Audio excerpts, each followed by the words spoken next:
জি, আমি ফয়সাল করিম মাসুদ।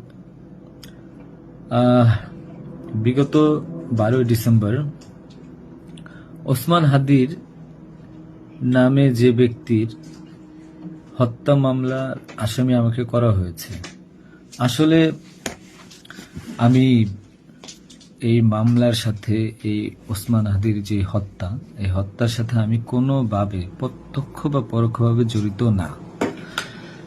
এটা পুরোটাই একটা মিথ্যা বানোয়াট একটা নিউজ বা যেটাই বলেন আসামি আমাকে করা হয়েছে। করার পিছনে বেশ কিছু কারণ আছে, কারণ আমি তার প্রচারণে ছিলাম। আমি তার অফিস বলেন, আড্ডাখানা বলেন, যেটাই বলেন আমি সেখানে ছিলাম। সেখানে থাকার পিছনে মূল কারণটা হলো, আপনারা জানেন যে আমি অ্যাপেল সফট আইটি নামে একটা প্রতিষ্ঠানের মালিক। বিগত 10-12 বছর ধরে এই প্রতিষ্ঠান আমি চালাচ্ছি। এই প্রতিষ্ঠান থেকে আমি প্রায় 20-30 কোটি টাকার কাজ করেছি, উইদাউট তদবির, সুপারিশ ছাড়াই। কারণ আমি ব্যাটল অফ 71-এর প্রতিষ্ঠাতা। ব্যাটল অফ 71-এর মতো একটি গেম বানিয়ে আমি বাংলাদেশে জাতীয় পুরস্কারও পেয়েছি। আমি সফটওয়্যার ইঞ্জিনিয়ার, আমি এমবিএও করেছি। এখন কথা হচ্ছে সেটা না, কথা হচ্ছে যে আমি সেখানে কেন গেলাম। সরকার পতনের পর আমার ব্যবসা প্রতিষ্ঠানে অনেক লস হয়, যেখানে আমি ঋণগ্রস্ত হয়ে যাই। তো আমি কিছু কাজ, নতুন কাজ, আইটির কাজ জমা দিয়েছি। তো আমি তাদেরকে জমা দেওয়ার পর আমি দেখলাম যে তদবির সুপারিশ এখন দরকার হবে, কারণ যেহেতু আমার ব্যক্তিগত প্রোফাইলে এখন কোনো কাজ হচ্ছে না। তো আমি ওসমান হাদির ওখানে যাই, তার সাথে কথা বলি। বলার পর সে আমাকে আশ্বস্ত করে বলে যে সে আমাকে কাজ পাইয়ে দিবে। এই বাবদ সে 5 লাখ টাকাও চায়। আমি 5 লাখ টাকা দিই তাকে। নগদ চেয়েছিল, আমি নগদই দিয়ে দিয়েছি। দেওয়ার পর সে আমাকে বলল, ভাই আপনি অ্যাজ এ ডোনার হিসেবে আপনি আমার যেই প্রোগ্রামগুলো হয় নির্বাচনী প্রচারণা, একটা অফিস দিয়েন, বা প্রচারণে মাঝে মধ্যে একটু ছেলে পেলেরে হাদিয়া দিয়েন। তো সে হাদিয়াই বলে আসলে বেসিক্যালি। তো আমি এরপরে শুক্রবার আমাকে আসতে বলে, আমি প্রথম শুক্রবার তার সাথে যাই, প্রচারণা করি। সেই সুবাদে আমি আমার 2টা ছোট ভাই নিয়ে গিয়েছিলাম, যারা এলাকার লোকাল। তো এখন তাদেরকে হয়তো আসামি করা হচ্ছে, আমি জানি না। তারা কিছুই জানে না, যেমন আমি জানি না, তারাও জানে না। তো তারপর তাকে আমি 5,000 টাকা দিই। তার সাথে যে ছেলেটা আছে জাবের, তাকে জিজ্ঞাসা করলে জানতে পারবেন, সবার সামনে আমি দিয়েছি, এবং হাদিয়া হিসেবে সে খুব হাসি মুখে এটা গ্রহণ করেছিল। তারপর ওই দিনের খাওয়া দাওয়া শেষ, প্রোগ্রাম শেষ, আমরা চলে আসি। এরপর আমি আমার ব্যক্তিগত কাজে, নানা কাজে ব্যস্ত ছিলাম। হাদি একদিন ফোন দিয়ে আমাকে বলে, ভাই 16ই ডিসেম্বর আসছে, আপনার সাথে কিছু কথা আছে, আপনি আসেন। তার হোয়াটসঅ্যাপ মেসেজটা চেক করে দেখলে জানতে পারবেন। আমি কিন্তু তার নেক্সট শুক্রবার দিন, মানে আমি বৃহস্পতিবার দিন আমি কিন্তু যাইনি।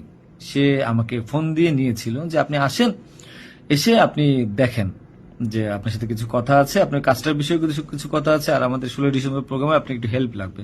তো আমি যাই। সাথে আমার বেসিক্যালি আমি বাইক চালাইতে পারি না, সেজন্য আমার যে বাইক, সেই বাইকের একজন চালক ছিল, ওটা আমার খুব ক্লোজ ছোট ভাই, আমার খুব স্নেহের, আলমগীর। এবং তাকে নিয়ে যাই সাথে করে। যাওয়ার পরে তার সাথে আমি, পতাকা হবে 35 ইঞ্চি, 40 ইঞ্চি, 18 ইঞ্চি, এগুলো জাবেরকে জিজ্ঞাসা করলে পাবেন, তার সাথে লোক, তাদের সবাই যারা ছিল ওই সিসি ক্যামেরা যাদেরকে যাচ্ছেন সবাইকে জিজ্ঞাসা করতে পারেন। এবং তাকে 250 গেঞ্জি বানিয়ে দিতে হবে, এই জন্য কত টাকা লাগবে ডিটেল। এবং ঘটনার দিন আমাকে সে রিকোয়েস্ট করে, আজকে যারা এই যে আপনারা দেখছেন হাজার হাজার লোক, শত শত লোক, হাদির তো এত লোক ছিল না, কারণ সে আমাকে নিজেই রিকোয়েস্ট করেছিল যে ভাইয়া আপনি আমাকে 5-10টা পোলাপাইন দিয়েন, আর 16ই ডিসেম্বরে 50টা ছেলে পেলে দিয়েন, যেন আমার পতাকাটা ধরতে পারে, আমার প্রোগ্রামটা সাকসেস করে দিতে পারে। তো দেখেন, তো ওই জায়গায় আমি তাকে আশ্বস্ত করি, ঠিক আছে আমি চেষ্টা করব। তো পরের দিন আমি যাই। পরের দিন আর মাঝখানে একটা কথা বলি, আমার এর পরের দিনই দুবাই যাওয়ার কথা ছিল। যেহেতু আমার দুবাইয়ের মাল্টিপল গোল্ডেন ভিসা আছে, আমি এর আগেও দুবাই গিয়েছিলাম। তো আমার একটা কাজে দুবাইয়ের কিছু প্রোডাক্ট কেনার কথা ছিল। তো আমার টিকিটটা আমি ওই দিন ক্যান্সেল করাই, যেহেতু সে রিকোয়েস্ট করেছে, পিছায় দিই। তো সেই বাবদে যেহেতু 10টা বাজে প্রোগ্রাম, তো আমি ভোরবেলায় বের হই, আলমগীর আমার বাসায় ছিল। আর আমার ওয়াইফ, বাচ্চা যেহেতু নরসিংদীতে থাকে, 5ই আগস্টের পর তারা ওখানে সেটেল করে দিয়েছিলাম। তো থাকার পর সুবাদে আমি আমার বোনের বাসায় উঠেছিলাম। আমি কিন্তু অন্য কোথাও যাইনি, আমার বোনের বাসায় উঠেছিলাম ওদিন রাতে। তো ওই বাইক নিয়ে যাই, যেহেতু বাইকটা আমার, আমি কিনেছি। তো এর নাম রেজিস্ট্রেশন হয়নি। তো আলমগীর বাইকটা চালায়, আলমগীর নিয়ে যায়। তো ভোরবেলা আমরা একটা উবার ডাকি, উবার ডেকে আমরা একটা রিসোর্টে যাই। এটাও সত্য, ওই রিসোর্টে যে মেয়েটা ছিল, ওই মেয়েটা বেসিক্যালি আলমগীরের গার্লফ্রেন্ড। কারণ আলমগীর আমি দুবাই চলে যাওয়ার পর সে যেহেতু এলাকায় থাকতে পারছিল না, তার একটু বাইরে থাকতে হবে। তো ওই মেয়েটা তার কাছে একটা হেল্প চায় বাসা ভাড়ার জন্য। তো আলমগীর তার গার্লফ্রেন্ডকে হেল্প করার জন্য বলে, ঠিক আছে তুমি আজকে দেখা করো, আজকে আমাদের অনেক কাজ, তোমার সাথে আমি পরে দেখা করতে পারবো না। তো আলমগীরের সাথে আমি যাই, যাওয়ার পর 8টা-9টার দিকে আমি আবার চলে আসি, কারণ আমার এই টিকিটটা ক্যান্সেল করতে হবে। আবার হাদির প্রোগ্রামে যেতে হবে, ছেলে পেলেও নিয়ে যেতে হবে। তো আমি প্রিপারেশন নিয়ে সকালবেলা চলে আসি। আসার পর এখানে যে মেয়েটা গার্লফ্রেন্ড বানানো, মিথ্যা বানোয়াট একটা প্রচার প্রচারণা, মানে এর চেয়ে লেম জঘন্য কোনো কিছু হইতে পারে না এই দেশে। মানে আমাকে আসামি করেছেন, ভালো কথা করেন, কিন্তু এইরকম মিথ্যা মানুষের কলঙ্ক দেওয়ার কোনো মানে নেই। সতরা জানেন, ওই মেয়েটা গরিব একটা মেয়ে, মেয়েটাকে ফাঁসাচ্ছেন, মেয়েটাকে দিয়ে যা মন চায় তাই বলাচ্ছেন, বলান। এখন কথা হলো যে আমি প্রোগ্রাম করেছি, হাদিকে যে ওইদিন কথা বলেছি, এবং ওই দিন আমি তাকে আবার 10,000 টাকা দিয়েছি, পোলাপানকে খাওয়া দিয়েন। আমি আমার বাইক নিয়ে যাই, কে বা কারা এই হত্যাকাণ্ড ঘটেছে আমি জানি না। আমি 10 মিনিট আগে তার কাছ থেকে বিদায় নিয়ে চলে আসি। আসার পর আমি বাসায় আসি, যেহেতু আমি যাব দুবাই, আমি টিকিট ক্যান্সেল করেছি। আপনারা দুবাইয়ের টিকিট গুলো দেখতে পারেন। আমি একটু দেখাই একটা জিনিস আপনাদেরকে। এই যে দেখেন, আমার দুবাইয়ের মাল্টিপল ভিসা। 1 মিনিট।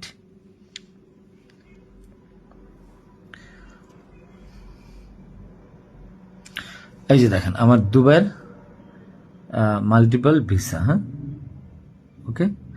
আমি এখান থেকে ক্যামেরা যেহেতু দেখা যায় না, আমি এখান থেকে দেখাই। এই যে দুবাইয়ের মাল্টিপল ভিসা আমার স্পষ্ট আছে, দেখেন। ঠিক আছে, দেখেন। আরো ভালোভাবে যদি দেখাইতে চাই তাহলে দেখতে পারবেন কিনা আমি জানি না, একটু ভালোভাবে দেখেন। যাই হোক, এটা আমার দুবাইয়ের ভিসা। তো এরপর আমি, এই যে আমার দুবাইয়ের ভিসা, আমার ওদিন টিকিট ক্যান্সেল করি এবং আমি যাবো আমার কাছে বিদায় নিব। স্বাভাবিক, আমার ভাগিনা একটা আছে 5 বছর বয়স, সে আমার মোবাইলটা ফেলে দেয়। মোবাইলটা ফেলে দেওয়ার কারণে যেটা হয়েছে যে আমার এই মোবাইলটা নেওয়ার জন্য আমার দুই ভাগিনা খুব দৌড়ঝাঁপ করে মোবাইলটা নিয়ে আসে। আমার কাঁধে ব্যাগ ছিল, এখন ব্যাগকে অস্ত্রের ব্যাগ বানিয়ে দিচ্ছে, কিচ্ছু করার নেই আমার, যা বলবে তাই সত্য। আর আমার বাইকের নাম্বার প্লেট চেঞ্জ করে নাম্বার ম্যানহোল থেকে উদ্ধার করা, আমার বাবা 2বার ব্রেন স্ট্রোক করছে, তাকে দিয়ে উদ্ধার করানো, এটা কোন নাটক আমি জানি না। তো তারপর এই তো বাইক উদ্ধার দেখলাম, এগুলা দেখলাম। এরপর আমি বিদায় নিয়ে চলে আসি।